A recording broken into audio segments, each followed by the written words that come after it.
Bienvenidos a Friki F1. Los test de Bahrein 2026 fueron el primer gran indicador real de la nueva era de la Fórmula 1. Con autos totalmente renovados y un reglamento que cambia las reglas del juego, los equipos mostraron distintas realidades. Hoy hablaremos del rendimiento de las escuderías, tras pruebas clave antes del inicio del campeonato. Red Bull, en términos globales, el equipo que mejor entendió la pretemporada. Su enfoque no estuvo en marcar tiempos, sino en validar el concepto aerodinámico y la eficiencia energética del nuevo reglamento. El coche mostró una estabilidad sobresaliente en curvas rápidas y un ritmo de carrera muy constante, sin caídas bruscas por degradación. Los pilotos coincidieron en que el auto transmite confianza y permite atacar sin sorpresas. Racing Bulls aprovechó la pretemporada para consolidarse como un equipo competitivo. El coche se mostró ágil en circuitos técnicos y con buena respuesta aerodinámica, aunque sigue penalizando en velocidad punta. Los pilotos destacaron que el monoplaza es más estable que el del año anterior y responde mejor a los cambios de setup. Ferrari fue uno de los equipos más rápidos a una vuelta, pero también uno de los más irregulares. El auto mostró un gran potencial en tracción y salida de curvas lentas, aunque en tandas largas aparecieron problemas de degradación y balance. Los pilotos señalaron que el coche es agresivo y exige precisión, pero cuando está en ventana de funcionamiento, es muy competitivo. Antes de continuar, los invitamos a dejarnos su opinión en los comentarios, darle like al video y suscribirse al canal para no perderse ninguno de nuestros contenidos. Ahora sí, continuamos.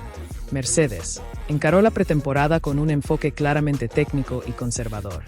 El objetivo fue entender el coche y asegurar fiabilidad antes de buscar rendimiento máximo. El monoplaza se mostró equilibrado, predecible y con buena gestión del sistema híbrido.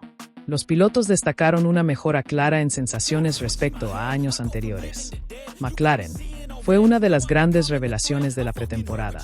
El coche mostró un excelente paso por curva media, buen equilibrio general y un ritmo de carrera muy competitivo. Los pilotos resaltaron lo fácil que es llevar el auto al límite sin perder control.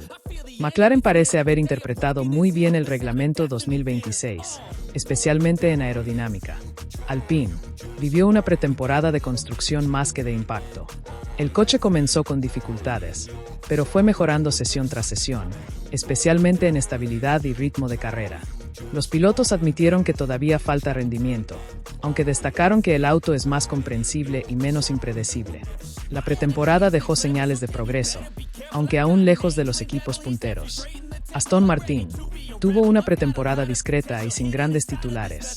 El coche fue confiable, pero careció de velocidad para destacarse. Los pilotos señalaron que el auto es fácil de conducir, aunque le falta carga aerodinámica para competir con el grupo delantero. El equipo priorizó pruebas aerodinámicas y recopilación de datos. Williams mostró una evolución clara respecto a temporadas anteriores. El coche fue más estable, especialmente en tandas largas, y permitió a los pilotos empujar con mayor confianza. Aunque sigue lejos del ritmo de punta, la mejora en comportamiento general es evidente. Los pilotos valoraron la previsibilidad del monoplaza, algo clave para sumar puntos. Cadillac afrontó la pretemporada como un proceso de aprendizaje absoluto. El foco estuvo en fiabilidad y validación de sistemas. El coche se mostró estable, pero pesado y con dificultades en cambios de dirección.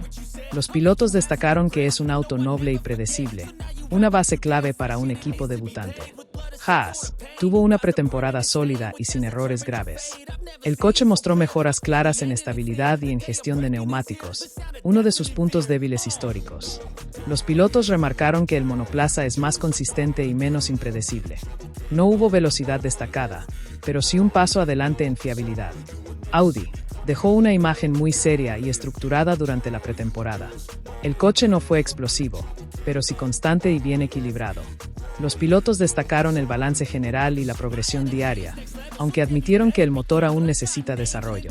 Audi no buscó impresionar, sino sentar bases sólidas. Con todo lo visto en Bahrein, la gran pregunta es: ¿qué piloto crees que llega mejor preparado para arrancar la temporada 2026 y qué escudería esconde su nivel verdadero?